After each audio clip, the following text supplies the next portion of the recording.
I want to talk to anybody who has either had the thought or maybe you have said out loud recently, something has got to change. Yes. Something has got to change. Maybe you know what needs to change. Maybe it's not a matter of confusion, it's a matter of follow through and execution. Or maybe for you, even knowing what needs to change. I don't know if it's me, I don't know if it's them, I don't know even within me what needs to change, but you know something needs to change. I cannot stay here. I can't stay in this place. Maybe you've been stuck, you feel stuck, and whatever I've got to do, something needs to change. I want to talk to you today out of a 4,000-year-old story that will be freakishly applicable to all of those with the courage to take a step of faith and to change. Genesis 11, at the end of Genesis 11, introduces maybe the most prominent character in the Old Testament is Abraham. You probably remember that song, Father Abraham had many sons, right? Well, Abraham was the father of the nation of Israel. The nation of Israel did not exist until Abraham led that process and was tapped by God and called by God to do that. But what I want to actually do is back up even before Abraham ever became aware of Yahweh, before he ever became aware of God's purpose and call for his life, and before the nation was even a thing, is actually to his origin story. So we're gonna go to Genesis 11, verse 27. By the way, I'm gonna read this story to you. There's gonna be names and it might be a little confusing. Hang with me, I promise you I will not lose you, okay? I promise you I will bring this all together and it will all make sense, okay? Okay, Genesis 11, 27 says, this is the account of Terah's family. Terah was the father of Abraham, Nahor, and Haran. And Haran was the father of Lot. But Haran died in Ur of the Chaldeans, the land of his birth, while his father Terah was still living, okay? So Abraham's brother Haran died and was outlived by his brothers and his father. Verse 31, one day Terah took his son, his still living son Abraham, his daughter-in-law Sarai, who would eventually be Sarah, and his grandson Lot, and moved away from Ur of the Chaldeans and was headed to the land of Canaan, but they stopped at Haran and settled there. Now notice that. The name of the son who died was named Haran, and he was on his way to Canaan, and he stopped in a city called Haran. Haran was Terah, so Abraham's father. It was his hometown. It's where he was from. And he had named his son after his hometown. Terah lived there 205 years and died while still in Haran. It says he was on his way. He was headed for Canaan, but he never got out of Haran. I know I just said a bunch of names. We're talking about ancient Mesopotamia. And so let me show you first a map. Okay, bring up that first map real quick. Okay, go ahead and, yep. Okay, so you see Ur, okay, right here. And this is where all of this goes down. This is where Haran dies. And so they decide we gotta leave, and they go up to Haran. Haran's about 800 miles from Ur, 800 miles. You see Canaan, it actually is right here. This is Canaan, which is another 400 miles from Haran. 800 miles, keep in mind the way they would travel, right? They didn't have planes, trains, and automobiles. If you're going 800 miles, you're talking, this is years probably of a journey. It's gonna take a very, very long time. And so what we see is that Terah ends up not being able to get past Haran. Just to make sure 100% nobody gets lost, because I promised you, go ahead and bring up that next map. This is Ohio, okay? So my name's Greg. I was born in Marion. That's a true story. I was born in Marion General Hospital, July 15th, 1980. Marion's right here. At some point, God called me to Ur, also known as Toledo. So I went up to Toledo I was there for a while. Imagine up in Toledo, I have some kids and I name one of them Marion, okay, after my hometown. At some point, God calls me from after my child Marion dies, and I leave and I'm headed to the promised land of Columbus, Ohio. Come on. God's chosen place for God's chosen people. Come on. But I'm on my way. As I'm there, I'm on my way, I get stuck in Marion.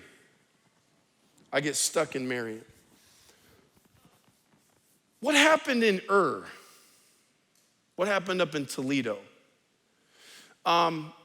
If you read Genesis 11, it tells us that Haran died. So we know that he died. It doesn't tell us how he died. Now let's get our bearings here in terms of world and human history. Okay, so think about history, the earliest times, prehistoric. At some point, people started writing stuff down and they started to have civilizations. One of the early civilizations was the Mesopotamians. So is part of the Mesopotamian civilization. And at this point, people are now starting to develop theologies or essentially beliefs or sometimes myths or superstitions about gods or God. The Mesopotamians, especially the people in worship the moon god. And when you look actually at Abraham's father, so we don't have in Genesis 11, here's exactly how he died and a ton about the family. It's very little. But if you look at rabbinic tradition, which I want to be very clear because you don't even need to email me or get upset. I'm not saying that rabbinic tradition is on par with the scriptures.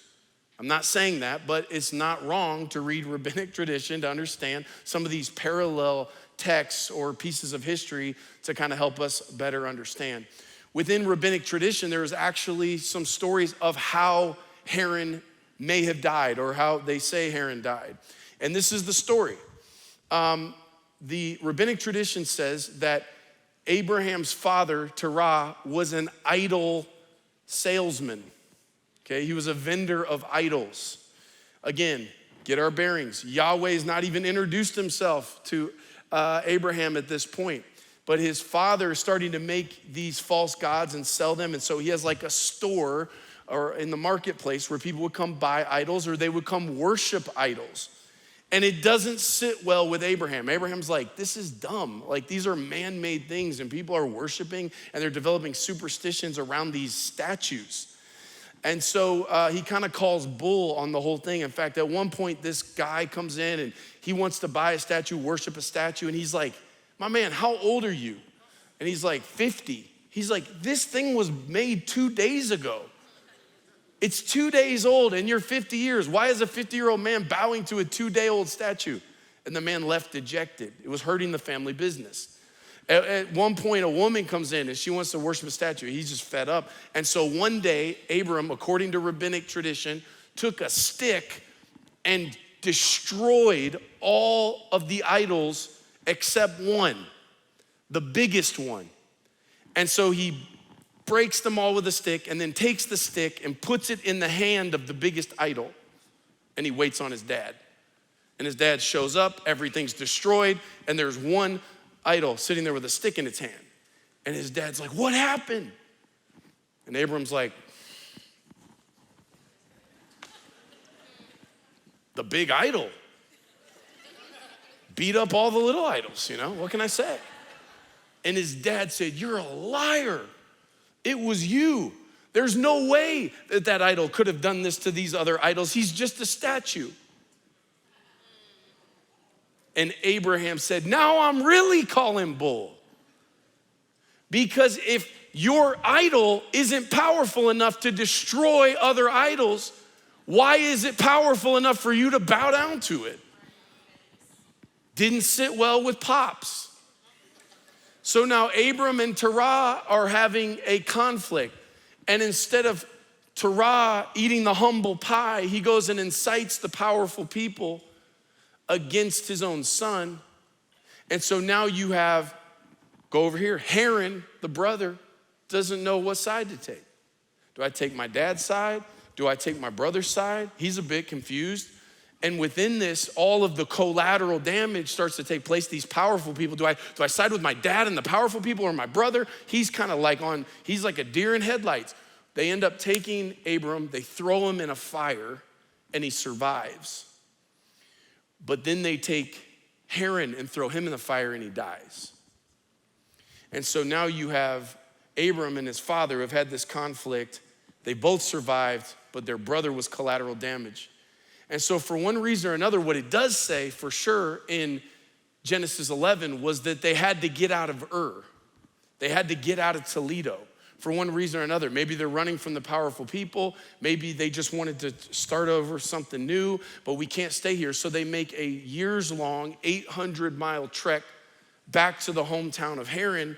And of course, what happens is by the time the father gets there, he gets to his hometown, he gets around his ancestors. For some reason, he can't leave Haran.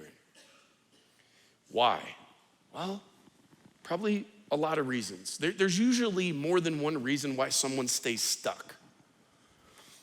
Part of it might have been his age. He'd already traveled 800 miles. Do I want to travel another 400 miles? I'm too old for this. Too old for this. I don't want to do this.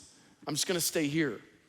Also, he went back to his hometown, so his ancestors are there. There's comfort there. There are homes there. There's my people are here. There's probably fear around Canaan because he had never been to Canaan. Canaan was a brand new place, and of course, we live in a day that if you're going to a new place, you can Google image it. You can go virtual tours. You can call someone else who's been there. He didn't know anyone that had been to Canaan. He had no knowledge of Canaan. So the idea of going and doing something this new at this point in my life, but probably what is also quite likely was he just couldn't get past Haran. Couldn't get past what happened with my son. And the irony of the name and the city and all of his grief, he's stuck in his grief and he's stuck in his fear. And at some point he just decides, even though I have a vision for Canaan, I've gone far as I'm gonna go. And so he decides to stay stuck and ultimately to die in Haran. That's the last verse in chapter 11. If you flip over to chapter 12, the first verse of chapter 12 is, then the Lord said to Abram, this is after his father dies in Haran. The Lord said to Abraham, leave your native country, your relatives and your father's family, and go to the land I will show you. I will make you into a great nation. I will bless you and make you famous, and you will be a blessing to others. Notice, when he says I'll make you famous, that's not a superficial thing. This is, I want to make your name great, not just so you can have a great name, but so that, look, why? So that you can be a blessing to others. I want to not just make your name great, I want to make you great, and I want you to do great things. Verse 3, I'll bless those who bless you, and I'll curse those who treat you with contempt, and all the families on the earth will be blessed through you. I want to give 3 observations that I think is worth us noting for anyone who's trying to change, that I think even though this message is 4,000 years in the making, I think it becomes very, very relevant. The first observation is that Abraham refused to be limited by what happened in his first 75 years. Genesis 12 verse 4 says, after God told him to go, Abraham departed as the Lord had instructed, and Lot went with him. Look at this. Abraham was 75 years old when he left Haran. 75 years old. Even though he was 75 years old, he refused to be stuck in his ways. He refused to allow all of the activity, the dysfunction, the pain, the drama around the family heirlooms and the family business and the failed idol business and the hard feelings maybe that he may have had with his father and the personal responsibility that he had at the death of his brother and the 800-mile journey and all of it. He refused to allow that to cloud what God could still do in his life. And so at 75 years old, he continued to take steps, and he was willing to go to a place he had never been. It says in Hebrews 11, 8 and 9, so this is now a New Testament text where the writer of Hebrews is ultimately trying to help us to learn from and actually be inspired by, encouraged by Abraham's example. And it says in Hebrews 11, 8 and 9, it was by faith that Abraham obeyed God when he called him to leave home and go to another land that God would give him as his inheritance. He went without knowing where he was going. Look at this, verse 9. And even when he reached the promised land, he lived there by faith, for he was a foreigner living in tents. I was thinking about the feelings that people have sometimes when you have a complicated first 20 years of your life. Often it's something that it creates negative feelings. You're going, man, I wish I had been born into a healthy family. Wish I had a good relationship with my parents or my siblings or my community. One of the things about life is if you keep taking this stuff and iterating in a positive direction and growing in wisdom and, you keep your head up and all this, throughout life, you get older, you get wiser, and you can't help yourself but to look back a little bit and go, I wish somebody would have told me this when I was 12. Somebody should have talked to me about this when I was 8. Why am I learning this at 40? And so we can't help ourselves sometimes but to look back and wish maybe that we had been born into a different environment or to sort of hold on to those feelings. And I wanna say, I hope you'll actually think differently about that, because I actually think that part of what caused Moses to be willing to not be stuck in Haran was probably some of the pain and some of his bitter taste in his mouth from his first 75 years. Like, let's think of it like this. Let's pretend like you were in this family that was like the dream, all right? It's all sunshine and roses. Picket fence, lots of nurture, lots of great relationship. Your family, your parents and your aunts and uncles and the leaders, you're surrounded by good leaders and loving individuals and it's all great. And your great relationship with your brothers and sisters and now you've been tasked with the family values and now we want you to carry this on, and so they give you all the heirlooms. And now you're in charge of protecting the heirloom. So now you have to build a case and you've got to build a closet and you've got to build a protective structure to protect all the family heirlooms. But what if the family heirlooms are idols? And what if you have actual warm, fuzzy, comfortable feelings and nostalgia around idols? Would you even question the idols? What sort of bad feeling would you have to fight through to take a stick to an idol? If that idol is grandma's china, it's a family heirloom. And so like the visceral reaction, the negative feeling would probably keep you, you'd probably end up doing it even if it made your kids sick. You'd probably keep it even just based out of how healthy it was, even though you perpetuate the lie because the family was so healthy. Look, you can have a healthy family that still has idols. And so the idols just keep getting passed down generation to generation, cycle after cycle. And so there's something about if you grew up in dysfunction, you have pain from your past and you have a bitter taste in your mouth, sometimes gives you the courage, sometimes gives you the gumption to go, I'm not gonna stay in Haran. I'm gonna hammer these idols. I'm calling bull. And so for some of you, you've kind of been stuck in what it could have been and what it should have been and what others had that you didn't have and all this.